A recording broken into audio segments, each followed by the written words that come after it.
এই প্রশ্নটা জিজ্ঞেস করে যখন লোকে, আমি প্রথম জিজ্ঞেস করি কি প্রেমে কি পড়া বারণ? নিশ্চয়ই নয়।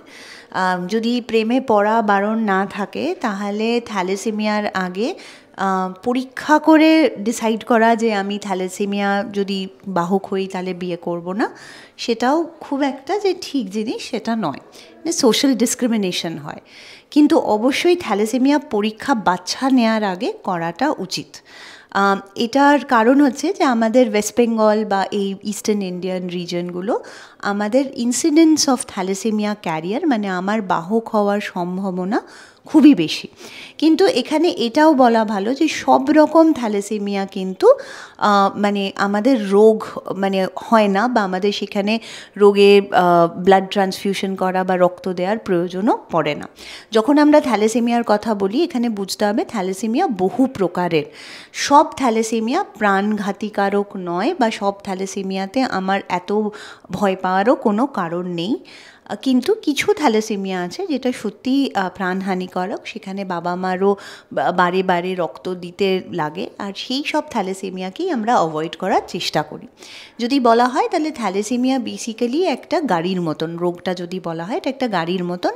তো গাড়িতে যেরকম 4টে পা থাকে আর এই চাকাগুলো চলছে, সেই চাকায় যদি একটা ছোট পাংচার থাকে তাহলে গাড়িটা চলছে। এটা হচ্ছে আমার বাহক। এই গাড়িটার কাজ হচ্ছে আমাদের বডির মধ্যে আমরা যে অক্সিজেনটা নিচ্ছি সেটা চতুর্দিকে পৌঁছে দেয়। যদি অক্সিজেনটা না পৌঁছয় তাহলে অবভিয়াসলি আমার সেই অর্গানগুলো, এই অক্সিজেনটা ব্যাটারির মতন, তাহলে সেই অর্গানগুলো কাজ করা বন্ধ করে দেবে, আর সেখানেই আমায় তখন ট্রান্সফিউশনের প্রয়োজন হবে। তো যদি একজনের মধ্যে এই একটা ছোট্ট পাংচার থাকে, তার গাড়িটা চলছে কিন্তু অসুবিধে নেই। যদি এরকমই আরেকজনকে বিয়ে করা হয় যারও ওই গাড়ির মধ্যে পাংচার আছে, তখন একটা সম্ভাবনা এসে যায় যে আমি যখন বিয়ে করছি তখন অর্ধেকটা মার থেকে আসে, অর্ধেকটা বাবার থেকে আসে।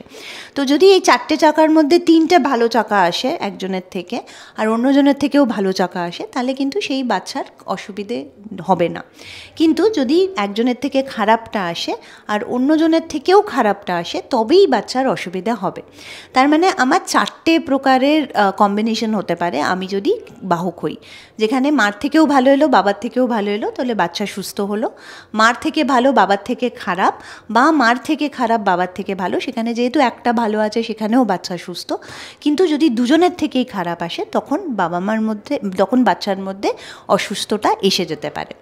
এটা কিন্তু প্রযোজ্য কিছু থ্যালাসেমিয়ার ক্ষেত্রেই। আমি বারবারই বলছি থ্যালাসেমিয়া অনেক প্রকারের। আমাদের আলফা থ্যালাসেমিয়া আছে, বিটা থ্যালাসেমিয়া আছে, ডেল্টা থ্যালাসেমিয়া আছে, ই থ্যালাসেমিয়া আছে। এটাই যদি আমি HbE আর HbEর বাহক হই, তাহলে কিন্তু আমার বাচ্চাকে কিছুই করার দরকার নেই। আমরা ইনফ্যাক্ট ইভেন ভ্রূণকেও পরীক্ষা করি না, কারণ এখানে ভ্রূণ পুরোপুরি সুস্থ। তার মানে আমি বাহক হলেও আমি কিন্তু সুস্থ। কিছু থ্যালাসেমিয়া আছে যেটা আমরা বলি ইন্টারমিডিয়েট, মানে এটা থাকলে আমার সবসময় ব্লাড ট্রান্সফিউশনের প্রয়োজন পড়ছে না, কিন্তু এটা সিভিয়ারিটিটা প্রেডিক্ট করাটা ডিফিকাল্ট। আমরা যেটা নিয়ে ভয় পাই সেটা হচ্ছে বিটা থ্যালাসেমিয়া, যদি সেটা মেজর হয়। বিটা থ্যালাসেমিয়া আমাদের ওয়েস্ট বেঙ্গল বা এই চত্বরে সবচেয়ে বেশি, তাই জন্যেই আমাদের এই পরীক্ষাগুলোকে করা দরকার। আর এটা ম্যান্ডেটরি, আমরা বাচ্চা নেওয়ার আগে বা আমি গর্ভাবস্থা হলে সেখানে আমার এগুলোকে পরীক্ষা করে নেওয়া উচিত। যদি আমরা বাহক হই তাহলে আমাদেরকে একটা 3 মাসের মাথায় পেটের জল পরীক্ষা বা পেটের থেকে প্ল্যাসেন্টার একটা অংশ নিয়ে পরীক্ষা করা দরকার। আর সেখানেই আমি স্টেটাস বুঝতে পেরে যাই যে এই 4টের মধ্যে যেটা বললাম যে ভালো ভালো, ভালো খারাপ, খারাপ ভালো বা খারাপ খারাপ কী আছে, বাচ্চার কী অবস্থা। সেখানে যদি ভালোটা আসে, তার মানে 3 ভাগের 4 ভাগ, 75% সম্ভাবনা যে ভালোটা আসছে, সেখানে বাচ্চা কিন্তু সম্পূর্ণ সুস্থ, পেটের ভেতরেও পেট থেকে বেরিয়েও।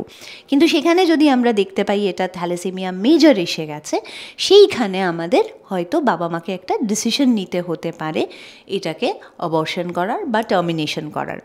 যে সকল ফ্যামিলিরা চান না টার্মিনেশন করতে, তারা IVF-এর মাধ্যমেও কিন্তু বাচ্চা নিতে পারেন, যেখানে আমরা ভ্রূণের মধ্যে কিন্তু এই সেম পরীক্ষাটা করে নেওয়া যায়, যেখানে আমরা আগে থেকেই ভালো যে ভ্রূণটা সেটাই বাবা মার মধ্যে স্থাপনা করলাম। তাতে কি হলো যে আমি আগে থেকেই জেনে গেলাম, আমার অবর্শনের দিকে যাওয়ার প্রয়োজন হলো না। এখানে বলা বাহুল্য, অনেক সময় কিন্তু আমরা এটা ব্যবহার করি যে ফ্যামিলি থ্যালাসেমিয়া বাচ্চা অলরেডি আছে, সেখানে কিন্তু আমরা আরেকটি বাচ্চা নিতে পারি, যাকে আমরা তার প্রথম বাচ্চাটার সাথে HLA ম্যাচ করে নেওয়া যেতে পারে। সেখানে সেকেন্ড বাচ্চাটার যে স্টেম সেল বা বোন ম্যারো আছে সেটা ফার্স্ট বাচ্চাকে দিলে সেই বাচ্চাও সুস্থ হতে পারে।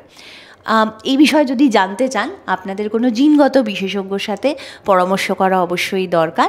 আর এটাও ঠিক যে যদি থ্যালাসেমিয়া বাহক দেখেন, তার মানেই কিন্তু এই নয় যে আপনার বাচ্চার মেজর থ্যালাসেমিয়া হতে পারে।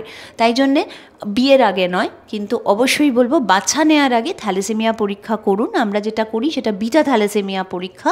সেই থ্যালাসেমিয়া পরীক্ষাটা করে দেখে নেবেন যে এই ধরনের কিছু আছে কি না, যদি থাকে তার সলিউশনও আছে। তাই জন্যে you obviously marry the person you love, there is no problem there, and it is always important যে থ্যালাসেমিয়া পরীক্ষা করে আমরা তবেই যেন বাচ্চা নিই।